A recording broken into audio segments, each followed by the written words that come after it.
तो एक बार फिर से वीज़ा शो स्टार्ट करने जा रहे हैं। बेसिकली ये शो हम 1.5-2 साल के बाद करने जा रहे हैं। तो इसमें जो वीक की मेजर अपडेट्स होती हैं वो मैं आपके साथ डिस्कस करता हूं, लेकिन प्रॉपरली डिटेल में डिस्कस करता हूं। लंबी वीडियो होती है, लेकिन इसका एक फ़ायदा है कि जब आप इस वीडियो को देखते हैं तो उस वीक की जितनी भी अपडेट्स होती हैं मेजर, उनका सबको आपको डिटेल में पता चल जाता है कि बेसिकली मेजर अपडेट्स क्या है, उसको प्रॉपरली इंटरप्रेट किया जाता है। और सबसे इंपॉर्टेंट बात, आपकी फाइल पे या आपके फ्यूचर पे एज एन इंटरनेशनल स्टूडेंट उस चीज का क्या असर होने वाला है। तो वीजा शो, पहला वीजा शो है 2 साल के बाद का, तो वीडियो को एंड तक देखिएगा।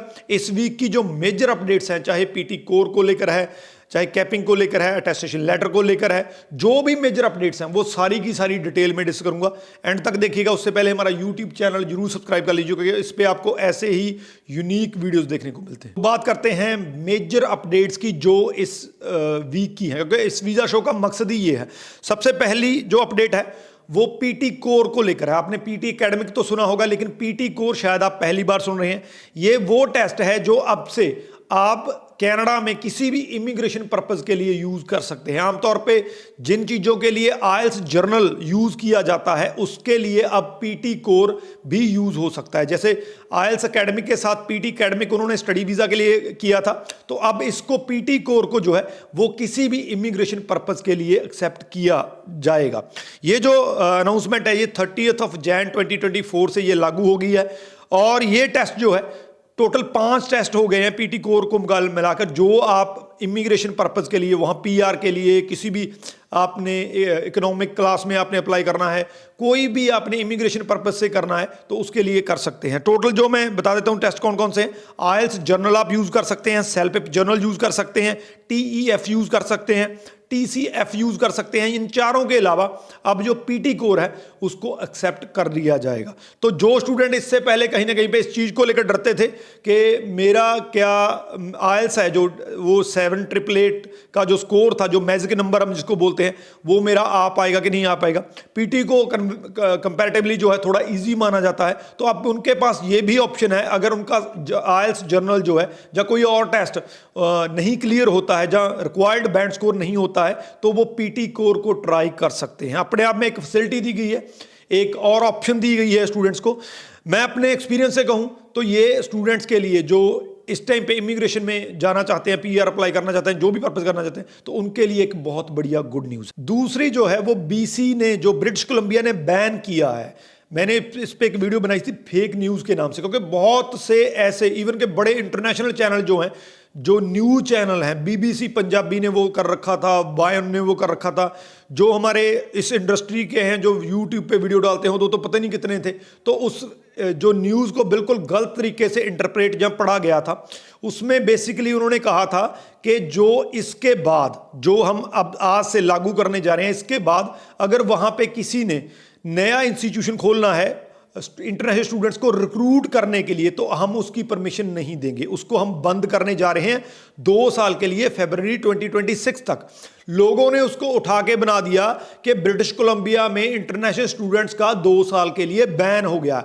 बैन इतना ज़्यादा पॉपुलर वर्ड हो गया है अब तो कनाडा की डिक्शनरी में कि आपको हर एक जो वीडियो में आपको बैन का जिक्र आएगा। तो इतना ज़्यादा बैन नहीं है, तो ये हमें जो भी इंफॉर्मेशन वहाँ से आती है उसको प्रॉपरली इंटरप्रेट करने की ज़रूरत है। तो बीसी ने बेसिकली क्या किया है, जो नए इंस्टीट्यूशन खोलना चाहते हैं, जो नए इंस्टीट्यूशन खोल के इंटरनेशनल स्टूडेंट्स को रिक्रूट करना चाहते हैं, एडमिशन देना चाहते हैं, तो उनको बंद किया है। जो पुराने वाले इंस्टीट्यूशन है, चाहे प्राइवेट है, चाहे पब्लिक है, इवन के ट्रिपल भी है, तो उनका वैसे ही कंटिन्यू रहेगा। तो ये आप इस जो न्यूज़ है, ये एग्जैक्ट न्यूज़ है जो मैं आपको बता रहा हूँ, इसको नोट कर लीजिए। और दूसरा, गवर्नमेंट ने ये अनाउंस किया है कि वहाँ पे जो प्राइवेट इंस्टीट्यूशन है उसकी स्क्रूटनी बढ़ा रहे हैं। वो इंस्टीट्यूशन का लेवल सही नहीं है, तो हम उनको प्रॉपरली चेक करेंगे।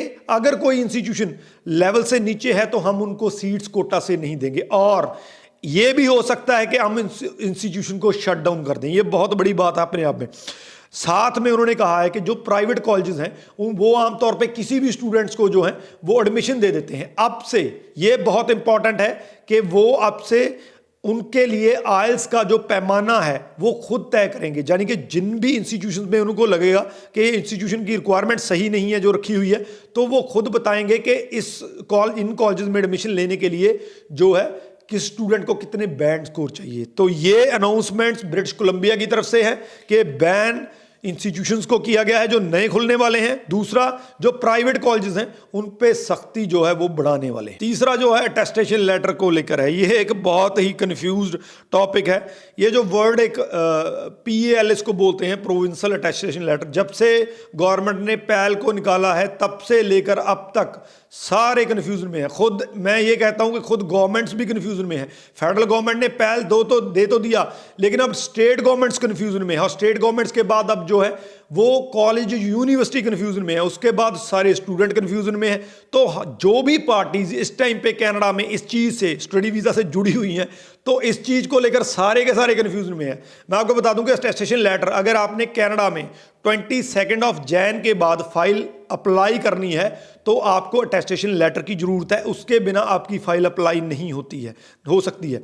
इसमें अगर आप अटेस्टेशन लेटर किसको चाहिए, तो पहले तो उन्होंने PG वाले स्टूडेंट्स को बाहर रखा था, लेकिन उसको अपडेट कर दिया। इस पे भी मैंने कहा था कि ये बड़ा कंफ्यूजन है और ये अपडेट हो जाएगा, वो अपडेट हो भी गया 2 दिन के अंदर।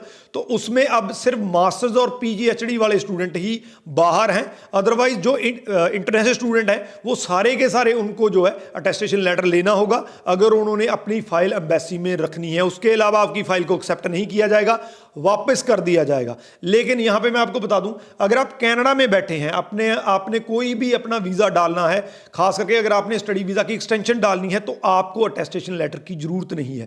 यह सिर्फ उन स्टूडेंट्स पे लागू होगा जो स्टूडेंट कनाडा के बाहर बैठे हैं, जिन्होंने कनाडा के आउटसाइड से जो है वो अपना स्टडी वीजा अप्लाई करना है। तो रिपीट कर देता हूं, सिर्फ मास्टर्स और PhD वाले स्टूडेंट्स को छोड़कर बाकी सारे स्टूडेंट जो हैं उनको अटेस्टेशन लेटर की जरूरत है। एक और कैटेगरी है जो इससे बाहर रखी गई है, वो कैटेगरी है अगर स्कूलिंग वीजा पे जाते हैं। हालांकि इंडिया में ये बहुत कम है स्कूलिंग वीजा वाला, लेकिन फिर भी अगर स्कूलिंग वीजा के लिए जाते हैं तो इस कैटेगरी से जो है वो अलग किया गया है। तो अटेस्टेशन लेटर का ये है। लास्ट में एक चीज और बता दूं, जो फाइल्स एम्बेसी में पड़ी हैं उन पे इस चीज का कोई असर नहीं होगा। इसके बाद की जो अपडेट है ये गुड न्यूज है। उन्होंने कहा है कि अगर आप कनाडा में मास्टर्स करते हैं, 2 साल से कम की भी करते हैं, 1 साल की मास्टर्स भी करते हैं, तो आपको 3 साल का वर्क परमिट मिलेगा। दुनिया की हिस्ट्री में कहीं पे ये चीज लागू नहीं है। आमतौर पे आप किसी भी कंट्री का उठा के देख लीजिए, जो पोस्ट स्टडी वर्क होता है वो आमतौर पे अगर 1 साल की स्टडी करते हैं 1 या 1.5 साल का होता है, कभी 3 साल का नहीं होता है। ना हमने सुना है ना ही आप सुनेंगे। बहुत बड़ी गुड न्यूज़ है उन स्टूडेंट्स के लिए जो मास्टर्स करना चाहते हैं लेकिन कम ड्यूरेशन रखना चाहते हैं। इसमें भी उन्होंने गड़बड़ कर दिया था। पहले इन्होंने PG प्रोग्राम इसमें रखा था, जब ये अनाउंस किया है तो उसको बाद में अपडेट कर दिया। अब ये सिर्फ मास्टर्स वालों के लिए है। अगर कनाडा में आप मास्टर्स करते हैं 1 साल से ज़्यादा की, तो आपको 3 साल का वर्क परमिट मिलेगा। इससे बहुत ये भी है कि अगर आप 1 साल की मास्टर्स करते हैं तो आपको अटेस्टेशन लेटर की भी जरूरत नहीं है, आप अपनी फाइल कभी भी लगा सकते हैं।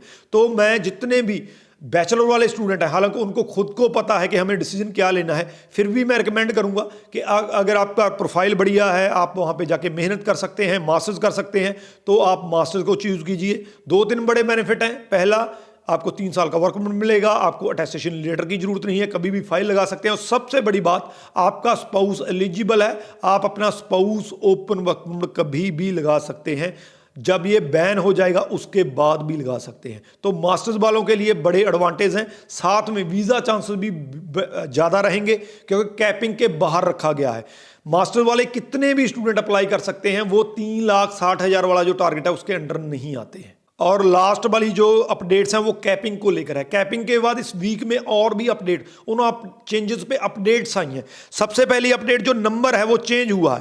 पहले इन्होंने एक फिक्स नंबर दे दिया था कि 3,60,000 या 64,000 वट जो नंबर है, तो उतनी ही फाइल्स जो है अप्रूव करेंगे। लेकिन जब मिनिस्ट्रियल इंस्ट्रक्शंस आउट हुई तो उसमें लिखा गया है कि 6,0250 टोटल फाइल्स ली जाएंगी। 6 लाख से ज़्यादा फाइल्स 2024 में टोटल जो है वो एक्सेप्ट की जाएंगी। अगर फाइल्स इससे ज़्यादा बढ़ती हैं तो उनको वापस कर दिया जाएगा। आने वाले दिनों में देखना पड़ेगा कि सक्सेस रेट कैसा रहता है, इसको देखकर।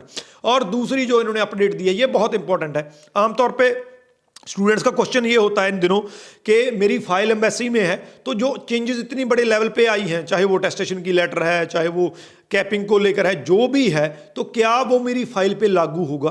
तो उन्होंने बकायदा डेट दी है 22 जैन और साथ में उन्होंने टाइम दिया है 8:30 AM ET, ईस्टर्न टाइमिंग की बात कर रहा हूं, इसको IST में कन्वर्ट कर लेना आप। 8:30 AM ET के अकॉर्डिंग अगर 22 इससे पहले आपकी फाइल लगी है तो आप पे ये शर्तें लागू नहीं होती हैं, ना तो आप कैपिंग के अंडर आते हैं और ना ही आपको किसी तरह के अटेस्टेशन लेटर की जरूरत है।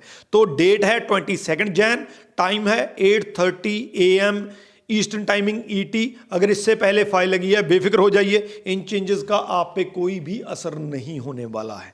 तो ये मेजर जो अपडेट्स इस वीक की हैं, क्योंकि मेरे वीज़ा शो का पर्पज़ ही ये है, अब हर वीक संडे को आप ये वीज़ा शो देख पाएंगे और मेरा इसमें मकसद यही रहता है कि उस वीक की जो अपडेट्स होती हैं वो मैं डिस्कस कर सकूं, डिटेल में डिस्कस करूं और उनको सिंप्लीफाई कर सकूं, ताकि एक जो स्टूडेंट है उसको अच्छे तरीके से समझ सके, उसको पता चल सके कि बेसिकली अपडेट्स क्या हैं और इन अपडेट्स का उसकी फाइल पे, उसके फ्यूचर पे क्या असर होने वाला है। वीडियो लंबी है, मुझे पता है, वीज़ा शो ऐसा लंबा रहेगा, 10 से 15 मिनट का भी हो सकता है, लेकिन इतना जरूर कहता हूं कि अगर एंड तक देख लिया तो आपको कोई और वीडियो देखने की जरूरत नहीं है। ये आपको मैं अश्योर करके चलता हूं। मैक्सिमम टू मैक्सिमम शेयर कर दीजिए, क्योंकि इसमें उस पूरे वीक का सारा निचोड़ मैंने डाल दिया है, सारे के सारे अपडेट डिटेल में डिस्कस कर दिए हैं। वीडियो का अगर कोई क्वेश्चन है तो नीचे लिख दीजिए, आपको आंसर मिल जाएगा। राजवी चहल, थैंक यू सो मच।